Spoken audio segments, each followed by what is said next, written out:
এ মাওলানা, জান্নাত যাওয়ার জন্য কি কর্ম করতে হবে? প্রশ্ন যদি আপনি করেন তো শুনে নিন। রব্বুল আলামিন বলছে, বান্দা জান্নাত যাওয়ার জন্য নামাজ পড়তে হবে, জান্নাত যাওয়ার জন্য রোজা করতে হবে, জান্নাত যাওয়ার জন্য হজ করতে হবে, জান্নাত যাওয়ার জন্য সাদকা করতে হবে, জান্নাত যাওয়ার জন্য দান করতে হবে, জান্নাত যাওয়ার জন্য গরিবকে ভালোবাসতে হবে, জান্নাত যাওয়ার জন্য ইয়াতিমের মাথায় হাত বুলাতে হবে, জান্নাত যাওয়ার জন্য রাস্তার কাঁটাগুলো দূরে সরিয়ে দিতে হবে, জান্নাত যাওয়ার জন্য মা বাবাকে ভালোবাসতে হবে, জান্নাত যাওয়ার জন্য মানুষ মার্ডার করা বন্ধ করতে হবে, জান্নাত যাওয়ার জন্য যত ভালো কাজ আছে করতে হবে। মানুষের দল এই ভালো কাজগুলো করে করে করে করে যখন আপনার 100টা নেকি হয়ে যাবে, তখন আমার আল্লাহ বলছেন তোমার ঠিকানা হয়ে যাবে বা ইন্নাল জান্নাতা হিয়াল মাআওয়া, তুমি জান্নাতের সার্টিফিকেট পেয়ে যাবে, তোমার ঠিকানা জান্নাতে হয়ে যাবে। শুধু নামাজ রোজা হজ যাকাত করে জান্নাত পাওয়া যাবে না, যাবে না, যাবে না। চট করে প্রশ্ন করবেন, ভাই ইমদাদুল, বেটা ইমদাদুল, কি এমন ওয়াজ তুমি করে দিলা? নামাজ পড়ে জান্নাত যাওয়া যাবে না, রোজা করে জান্নাত যাওয়া যাবে না। হ্যাঁ গো হ্যাঁ, নামাজ পড়ে জান্নাত পাওয়া যাবে না, রোজা করে জান্নাত পাওয়া যাবে না। বলে মাওলানা, এতদিন ধরে জালসা শুনে আসলাম নামাজ না পড়লে জান্নাত পাওয়া যাবে না। ঠিকই শুনেছেন, ঠিকই শুনেছেন, নামাজ না পড়লে জান্নাত পাওয়া যাবে না, আর শুধু নামাজ পড়ে জান্নাত লাভ করা যাবে না। ঠিকই শুনেছেন, নামাজ না পড়ে কোটি ইবাদত করে জান্নাত যেমন পাওয়া যাবে না, তেমনি শুধু নামাজ পড়ে অন্য ইবাদত না করে জান্নাত যাওয়াও যাবে না। মাওলানা কি এমন ওয়াজ করলেন, মাথাটা খারাপ হয়ে গেল। নামাজ পড়ে জান্নাত যাওয়া যাবে না? তাহলে এত ঠান্ডাতে উজু করে নামাজ পড়ি কি দরকার আছে, কি লাভ আছে? আর নামাজ পড়বো না। কে কে হাত দেখা? পারবেন না। নামাজ এমন একটা ইবাদত, যতক্ষণ শ্বাস আছে নামাজ পড়তেই হবে। কিন্তু যদি 10 বছর বয়স থেকে নিয়ে 60 বছর পর্যন্ত টানা নামাজ পড়েন আর অন্য আমল কমিয়ে দেন, তো আপনার মতো মানুষটা জান্নাতে যাবে না, যাবে না, যাবে না। বলে মাওলানা ওয়াজি বুঝতে পারলাম না। শুনুন কথা। এই বাপ, যারা আমরা নামাজ পড়ি, সত্য করে হাত দেখে বলুন তো, সবে আল্লাহকে বিশ্বাস করি? ইনশাআল্লাহ। নবীকে মানি? মানি, তাই তো? আচ্ছা, এশারের নামাজ কে কে পড়েছেন একটু হাত দেখান দেখি। বলে মাওলানা শীতের জন্য মাপ আছে, ঠান্ডার দিনে অত ঝামেলা করতে পারবো না, ঠান্ডার দিনের জন্য মাপ আছে, তাই কি না? যার জন্য এতগুলো লোকের ভিতরে 5-7 জনের নাম দেখেছি, 5-7 জনের ভিতরে তার ভিতরে ছোট বাচ্চা মাদ্রাসার একটা হাত তুলেছে বাবা। তার মানে বোঝা গেল মাদ্রাসায় ঠান্ডা হোক, ঝড় হোক, তুফান হোক, নামাজ পড়তেই হবে। কিন্তু পাবলিকের কি অবস্থা জানেন? যদি একটু ঠান্ডা বেশি হয়, আজকে পড়বো না, মাগরিবটা পড়বো না, এশারে পড়ে নিব, এশারে পড়বো না, ফজরে পড়ে নিব, কিংবা এখন পড়বো না, নানান ভঙ্গিমা করতে পারেন। কিন্তু মাদ্রাসায় কোনো ভঙ্গিমা চলে না। হাত দেখিয়ে দিয়েছি, এশারের নামাজ পড়েছি। এবার তার ভিতরে যারা আল্লাহর প্রচুর ভয় করেন তারা হাত দেখেছেন। এখানে সবাই হাত দেখেনি, 4-5 জন লোক। তার ভিতরে এতগুলো লোকের ভিতরে 4-5 জন লোককে দেখতে পেলাম, তাহলে বুঝে নিতে হবে আমাদের ভিতরে ঈমান আর কতটুক আছে।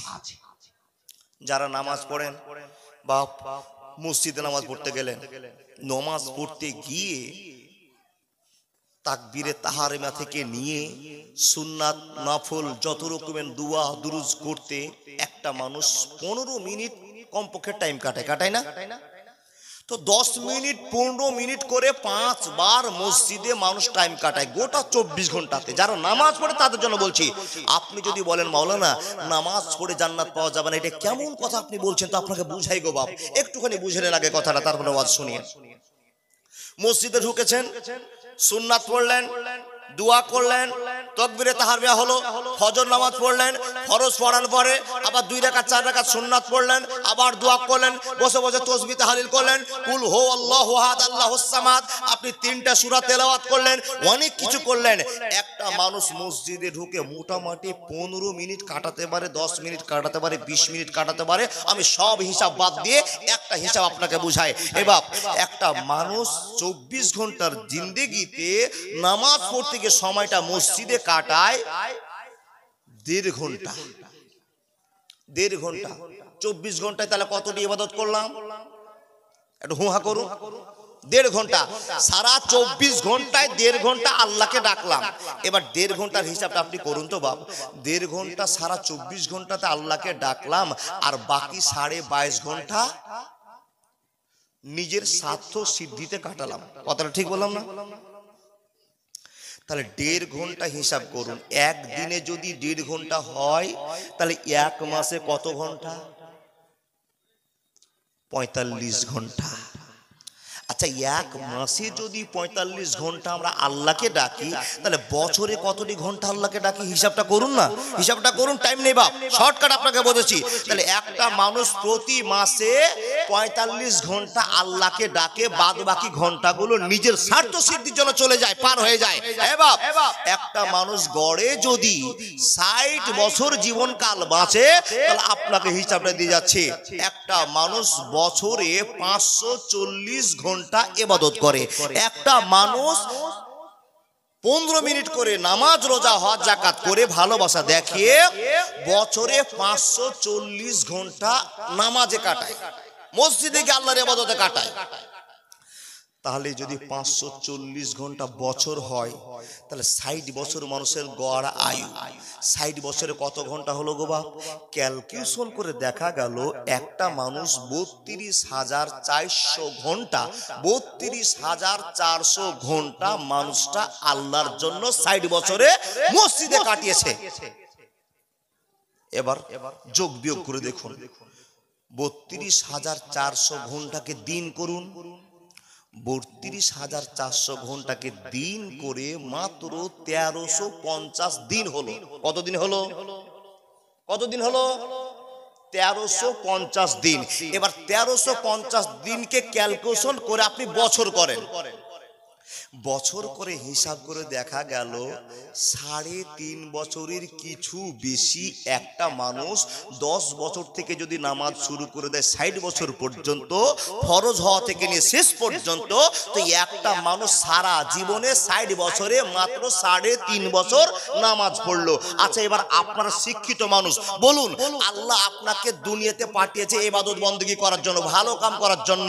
আচ্ছা আব্বাজান বলুন, আপনি 60 বছরের ভিতরে কোনোদিন কাজা করেননি, কোনোদিন আপনি নামাজ ছেড়ে দেননি, কোনোদিন আপনার নামাজে ফল্ট হয়নি, কোনোদিন আপনার বাড়িতে ভুল হয়নি, সবগুলো ধরেই একটা মানুষ 60 বছরের জিন্দেগিতে মাত্র 3.5 বছর নামাজ পড়লো। আচ্ছা বলুন তো, আপনার বিবেকে কি বলে আপনি জান্নাতে যাবেন? 60 বছরে একটা মানুষ মাত্র 3.5 বছর নামাজ রোজা করে, নামাজ পড়েও জান্নাতে যাবে গো বাপ? যাবে না। মাওলানা আপনার যুক্তি কি একটুখানি বলে দেন।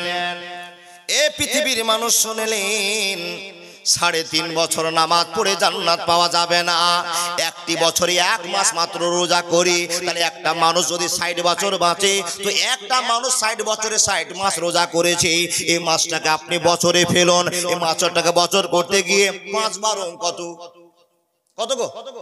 5 বরং 60। আপনি 12কে দিয়ে ক্যালকুলেশন করতে যান। হে মুসলমান, একটা মুসাল্লি যে কোনোদিন রোজা ছাড়েনি, যে কোনোদিন রোজা ছেড়ে সাগা নোংরা ভাষায় কথা বলেনি, বন্ধুরে আমার, এতগুলো ইবাদতের মধ্য দিয়ে যেই লোকটা রোজা করেছে, এই লোকটা রোজা করতে গিয়ে নির্ণয় করে হিসাব করে দেখা গেল 60 বছরে মাত্র 5 বছর রোজা করেছে।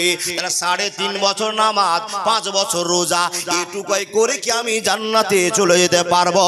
না না পারবো না, না পারবো না। হে মানুষের দল, আপনি চট করে প্রশ্ন করবেন, বেটা ইমদাদুল, বন্ধু ইমদাদুল, আপনার কাছে আমাদের প্রশ্ন, নামাজ পড়ে জান্নাত যাওয়া যাবে না, রোজা করে জান্নাত যাওয়া যাবে না। মানুষের দল, ঠিকই শুনেছেন, শুধু নামাজ আর রোজা করে জান্নাত পাওয়া যাবে না। এই নামাজ পড়ে, রোজা করে, হজ করে, যাকাত দিয়ে, সত্য কথা বলে, ইয়াতিমের মাথায় হাত দিয়ে, সম্পূর্ণ আল্লাহর আদেশকে মানার পর জিন্দেগি করে আপনি যখন চলে যাবেন, তিলকাল জান্নাতুল্লাতী নুরিসু মিন ইবাদিনা মান কানা তাকিয়া, তখন আপনি জান্নাতের অধিবাসী হবেন, তাছাড়া আদিবাসী হবে না, হবে না, হবে না। আপন মানুষ চিনা বড় দায় রে, আপন মানুষ বোঝা বড় দায়, আপন মানুষ চিনা বড় দায় রে, আপন মানুষ বোঝা বড় দায়। চাইলে তারে যায় না বলা, বুকের ভিতর কষ্টের মেলা, আপন মানুষ সবচেয়ে বেশি আপনকে কাদায়, আপনকে কাদায়, আপন মানুষ চিনা বড় দায় রে, আপন মানুষ বোঝা বড় দায়।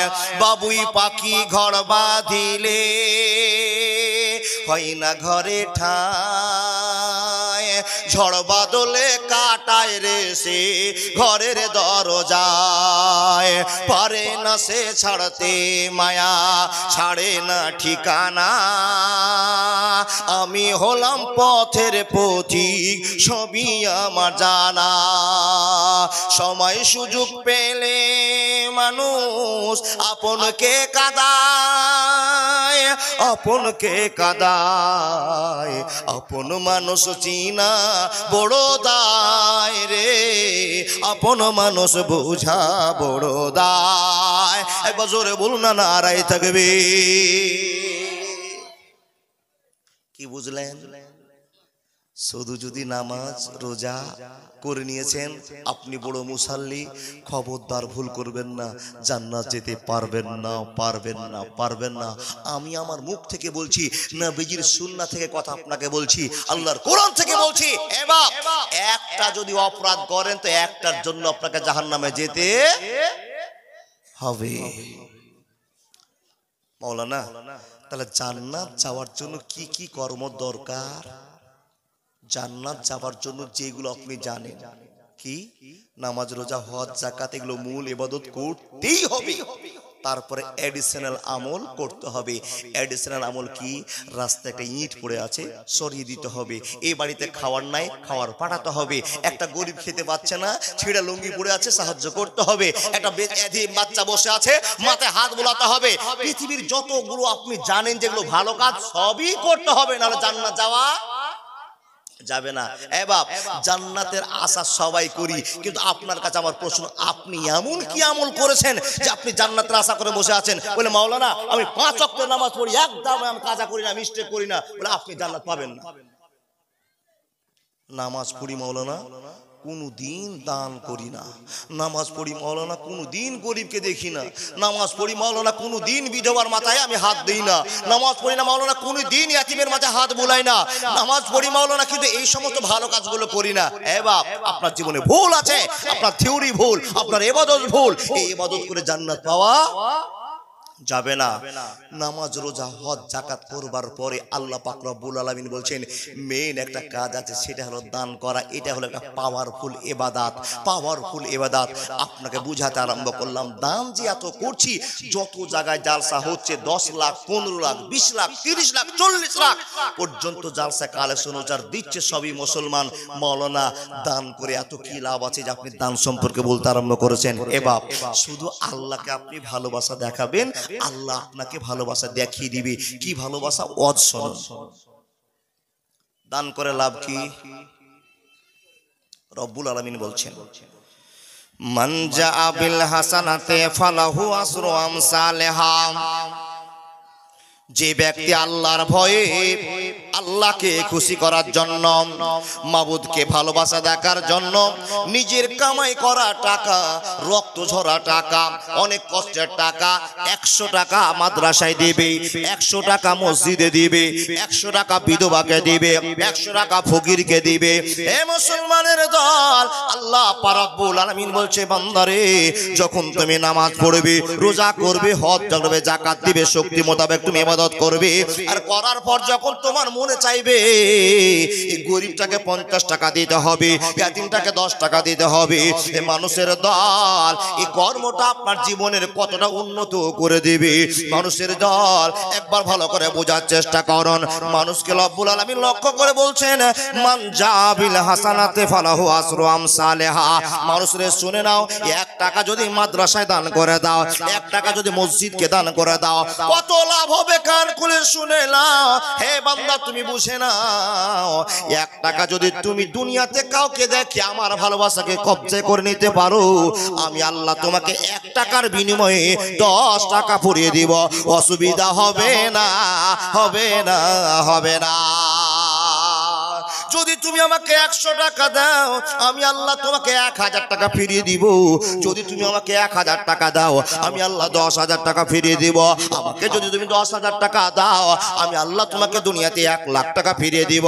1 লাখ টাকা তুমি যদি আমার নামে ব্যয় করে দাও, হে মুসলমান, আমি আল্লাহ তোমার জন্য 10 লাখ টাকার মালিক দুনিয়াতে বানিয়ে দেব। অসুবিধা হবে না, হবে না, হবে না। বান্দারে শুনে নাও, আমাকে সাহায্য করা তোমাদের বড় কাজ হয়ে যাবে। একবার যদি তোমরা আমাকে কার্যে হাসানা দাও, আমাকে টাকা ধার করো, এই বান্দা শুনে নাও, তোমার ধার দেওয়ার টাকাটা কত ভাবে বাড়তে আরম্ভ করে, কেমন ভালোবাসা পেতে থাকে। একবার আমাকে বিশ্বাস করে ভালোবাসা দেখিয়ে যদি কোনো মানুষ 100 টাকা দাম দিয়ে দেয়, আমি আল্লাহ তাকে 10 টাকা দুনিয়াতে ভালোবাসা দেওয়ার জন্য আমি দুনিয়াতে তার টাকাটা ফিরিয়ে দিব। কিন্তু বান্দারা আমার ভালো করে শুনেন, যখন আল্লাহর জন্য আপনি খুশি হয়ে 1000 টাকা দান করবেন, এই মানুষের দল আপনাকে কোন দিক থেকে আল্লাহ 10,000 টাকা ফিরিয়ে দিবে আপনি জানতে পারবেন না, পারবেন না, পারবেন না। জি, আল্লাহ কোন দিক থেকে আপনাকে সাহায্য করবে আপনি টেরও পাবেন না, কিন্তু আপনি বড় লোকের পর বড় লোক হতে পারবেন। এ বাপ, আজকে গ্রামের ফকির, কালকে বোম্বাইয়ের পাকা ঠিকাদার। আল্লাহর ভালোবাসা কি করে কবজায় করব তুমি জানো না, শুধু আমার নামে ব্যয় করো। আল্লাহ তোমাকে টাকা দিয়ে আমার লাভ কি? আমি যে একটা সাধারণ বান্দা, তুমি আমার টাকা নিচ্ছ, আর তোমাকে টাকা দিয়ে আমার লাভ কি? রব্বুল আলামিন বলছেন, এ বান্দা শুনে নাও, নামাজ পড়ো নেকির জন্য, রোজা করো নেকির জন্য, লাখ লাখ টাকা খরচ করো হজ করো নেকি নেওয়ার জন্য, লাখ লাখ টাকা খরচ করে তুমি দান করো নেকি নেওয়ার জন্য। বান্দারে শুনে নাও, সবই নেকি নেওয়ার জন্য, আর নেকি নেওয়ার পর তুমি জান্নাতে যাবে এই জন্য। এ মানুষের দল, আল্লাহ তোমার কাছে আমার প্রশ্ন, আমার টাকা নিয়ে তুমি কি করবে? বলে, বান্দারে তোমার টাকা নিয়ে কাজ করব না, শুধু তোমার টাকাকে আমি আল্লাহ জমা রেখে দিব। আর জমা রাখার পর মাসালুল্লাযিনা ইনফিকুনা ফি সাবিলিল্লাহি, হে মানুষের দল, তুমি আমার জন্য টাকাটা যখন দিয়ে দিবে, মানুষরে এমন একটা জায়গাতে তুমি টাকা দিয়েছো, বক্তা এমদাদুলের হাতে 500 টাকার নোট একটা ধরে দিয়েছো, আর এমদাদুল বক্তার টেবিলে রেখে দিয়েছে। এমদাদুলের হাত মাদ্রাসার টেবিল, কিন্তু জমাটা হলো এমন আইসিআই ব্যাংকে, এমন স্টেট ব্যাংকে। মাসালুল্লাযিনা ইনফিকুনা আমওয়ালাহুম ফি সাবিলিল্লাহি কামাসালি হাব্বাতিন আমবাতাত সাবআ সানাবিলা ফি কুল্লি সুম্বুলাতিন মিয়াতু হাব্বাতিন। মানুষের দল, এই টাকাটা যখন তুমি টেবিলে রেখে দিয়েছো, টাকা বাড়তে আরম্ভ হলো, টাকা বাড়তে আরম্ভ হলো। হে রব্বুল আলামিন, কত টাকা বাড়লো, কত সুদ পাবো, কত ব্যবহার আমাকে দেখাবে আল্লাহ তুমি একবার বলে দাও। তো রব্বুল আলামিন বলছেন, এত রকম ভাবে সুদ দিব যেটা তুমি ভাবতেও পারো না, এমন তোমাকে সুদের ব্যবস্থা করে দেব। রব্বুল আলামিন কি ব্যবস্থা করে দিবেন? তো রব্বুল আলামিন বলছেন, একটা ধান লাগিয়ে তুমি যখন সরষা একটা লাগিয়ে দাও, ভুট্টা একটা লাগিয়ে দাও, ধান একটা লাগিয়ে দাও, আর ধানের গাছটাই একটা শীষ ডাল বাড়িয়ে গেল, আর বেরিয়ে যাওয়ার পর একটা সরষার ডালের ভিতরে 10টা সরষা ধরলো, একটা ধানের গাছে আপনার 10টা শীষ হলো। মানুষের দল, আর এই শীষগুলো থেকে প্রতিটা শীষ থেকে একটা ধানের বীজ থেকে তোমরা 100টা ধান পেয়ে যাও, 100টা সরষা পেয়ে যাও, 100টা ভুট্টা দানা পেয়ে যাও। শুধু তাই নয়, এর চাইতে বেশি ক্ষমতা আমি আল্লাহ রাখি। 1 টাকা দানের বিনিময়ে তোমার আমলটাকে আমি এ সপরিমাণে পূরণ করে দিই। একবার জোরে বলুন না সুবহানাল্লাহ। স্বার্থ ছাড়া বন্ধু বান্ধব কাছে আসে না, বিনা স্বার্থে দুনিয়ায় কেউ ভালোবাসে না। স্বার্থ ছাড়া ভালোবাসে শুধু আমার মা। কাদা আর খড়কুটা দিয়ে মাটির মূর্তি গড়ে, লক্ষ টাকা মজুরি নাই মূর্তির কারিগরে। আমার সুন্দর দেহ গড়ে দিল, মূল্য নিল না। মা আমার সুন্দর বডি গড়ে দিল, মূল্য নিল না। স্বার্থ ছাড়া ভালোবাসে শুধু আমার মা। একবার জোরে বলুন না সুবহানাল্লাহ। শুধু একজনই ভালোবাসে স্বার্থ ছাড়া, মা। আর আপনাকে বিনা স্বার্থে আল্লাহ ভালোবাসা দেখায়। 1 টাকা দান করে 10 টাকা, শুধু তাই নয়, টাকার পাহাড় জমিয়ে দেয়। ওয়াকুল্লা ইনসানিন আলজামনাহু তায়রাহু ফি উনুকিহি ওয়া নুখরিজালাহু ইয়াউমাল কিয়ামা। সেই টাকার ভান্ডার যেদিন ভাঙা হবে, ব্যাংক যেদিন খোলা হবে, আপনি দেখবেন আল্লাহ, আমি যে ইমদাদুল বক্তার হাতে মাত্র 500 টাকা দিয়েছিলাম, আল্লাহ এই 500 টাকাটা কেন 5 কোটি হয়েছে? বলে এটা আমার দয়া। সুবহানাল্লাহ বলতে পারলেন না? আল্লাহ বলছেন এটা আমার দয়া। এ বাপ, কি এমন আমল করেছেন জান্নাতের জন্য বসে আছেন? এই আমলে জান্নাত পাওয়া যাবে না। কি আমল করতে হবে মাওলানা? মাশাআল্লাহ, একটা ছোট্ট বাচ্চার হাতে 600 টাকা চলে এসেছে। কি আমল করেছেন দেখুন। আপনাদের জমি 5 বিঘা, 10 বিঘা, 7 বিঘা, 2 বিঘা, অনেক মানুষের আছে। মাশাআল্লাহ 1000 টাকা দিয়েছে। দেখুন গো ভাই, আল্লাহর ভয় কত, ছুটে এসে দিতে আরম্ভ করেছে। টাকা তো আমি নিব, আপনাকে বলে যাই আপনি কি এমন আমল করেছেন? বলে মাওলানা আমি নামাজ পড়ি। নামাজ যে আপনাকে বারবার বলছি, শুধু নামাজ পড়ে জান্নাত পাওয়া যাবে না, অ্যাডিশনাল আমল করতেই হবে। কি এমন আমল করেছেন? বলে আমি একদিন গরিবকে খাইয়েছি, 50 নেকি পেয়েছেন। হয়নি জান্নাত যাওয়া কাজ। আপনি এরকম ব্যবস্থা করতে পেরেছেন কিনা দেখুন তো। কি বলছি? হাদিস বলছি। শুধু মাবুদকে খুশি করতে পারলে আপনার জীবনে ধন্যতা ফিরে আসবে। মাবুদকে খুশি করার জায়গা একটু দেখুন। 10 লাখ টাকার মালিক 5000 টাকা মাদ্রাসা চাইছে, দিতে পারছেন না। এ বাপ, 10 বিঘা জমির মালিক আপনাকে বলছে ভাই আপনি 50 কিলো ভুট্টা দিতে পারবেন না? বলে পারবো না। 50 কিলো ভুট্টা গায়ে লাগছে বাবা। মাশাআল্লাহ জাযাকাল্লাহ। আমার বাপেরা পাগলের মতো দান করতে শুরু করেছে, বুঝে নিয়েছে দান করে জান্নাত যাওয়া যাবে, দান করলে জান্নাত যাওয়া যাবে। বিশ্বনবী নবী মুহাম্মদুর রাসূলুল্লাহ পড়ুন সাল্লাল্লাহু আলাইহি ওয়াসাল্লাম বলছেন দান হলো একটা পাওয়ারফুল ইবাদত। দাঁড়ান আমি দান নিব। এবার নেওয়ার আগে আপনাকে বলি, আবু হুরায়রা রাদিয়াল্লাহু তাআলা আনহু বলছেন, যে যেমন আল্লাহকে খুশি করব সে তেমন আল্লাহর কাছে ভালোবাসা পাবো। এটাই হলো শেষ কথা। কিন্তু অন্যায়ের সাজা কাটার পর, যে অন্যায়গুলো করেছেন এই সাজা কাটার পর, হাদিস বলছি, আবু হুরায়রা রাদিয়াল্লাহু তাআলা আনহু বর্ণনা করছেন। আবু হুরায়রা রাদিয়াল্লাহু তাআলা আনহু বর্ণনা করছেন। কি বলছেন বাপ? একটা লোক আল্লাহর নবী আবু হুরায়রা নবী সাহাবাদের সামনে বক্তব্য রাখছেন। এ বাবা জাস্ট আপনাকে বুঝাবার জন্য আমি কথা বলছি, হাদিস কিন্তু হাদিসের মাফহুমটা আপনাকে বোঝাচ্ছি। আবু হুরায়রা বলছেন আল্লাহর নবী আমাদের সামনে গল্প শোনাচ্ছেন। কি গল্প? ও সাহাবারা শুনবা শুনবা। বলে আসল আসল গো, আপনার কথা কে না শুনে, আপনি বলুন না কি শোনাবেন। জি নবী বলুন। তো নবী গল্প শোনাচ্ছেন। একদিন একটা লোক, মাশাআল্লাহ, একদিন একটা লোক শহর থেকে, বাজার থেকে, রাস্তা থেকে চলছেন। বাপ হাদিস শুনুন, কি করি বলেন দেখি। আল্লাহর প্রেমিক এত পাগল, মুসলমান আজ টাকাকে টাকা মনে করে না গো বাপ। যেইখানে জালসায় যাচ্ছি 15 লাখ 16 লাখ। গত রাতে জালসা করছিলাম আপনার এই তোফাপুর ধুলিয়ান, গত রাতের কথা বলছি। এ বাপ টাকা নিয়ে মন ভরে না, মানুষ দিয়েও মন ভরে না। আল্লাহ তুমি কবুল করো। তার আগের রাতে ছক্কর নগরে জালসা করছি, 50,000 1 লাখ টাকা সাধারণ দান, 16 লাখ টাকা কালেকশন হয়েছে। জানি না শাহবাজপুর স্কুল মোড়ের মানুষের ভদ্রতা কত আছে। আল্লাহ তুমি কবুল করে নাও। না হলে এত টাকা কি করে ঝরঝর করে দেয়। একটা ওয়াজ শুনুন, একটা হাদিস শুনুন। কি হাদিস? রাস্তা থেকে লোকটা বেরিয়ে আসছে, নবীজি বলছেন সাহাবাদের সামনে, রাস্তা থেকে বেরিয়ে আসছেন তো আকাশের ভিতরে মেঘ হড়মড় চচ্চর করে। মেঘ দেখেছেন না বা? মেঘ কোনটা বলুন তো? যেটা আকাশে কালো জমা থাকে সেটা মেঘ, আর যেটা টপ করে ফোটে ওটা কি গো? বৃষ্টি। এটা বুঝেন তো? আগে বাবা এটা নিয়ে সমস্যা ছিল, আমরা বৃষ্টি পড়ছে এটাকে যে মেঘ ফুটছে, ঠিকই আছে কথাটা, কিন্তু আমাদের একটু ভুল ছিল, যেটা জমা থাকে সেটা মেঘ, আর যেটা ঝরে পড়ে সেটা বৃষ্টি। আলহামদুলিল্লাহ, বুঝতে পেরেছেন।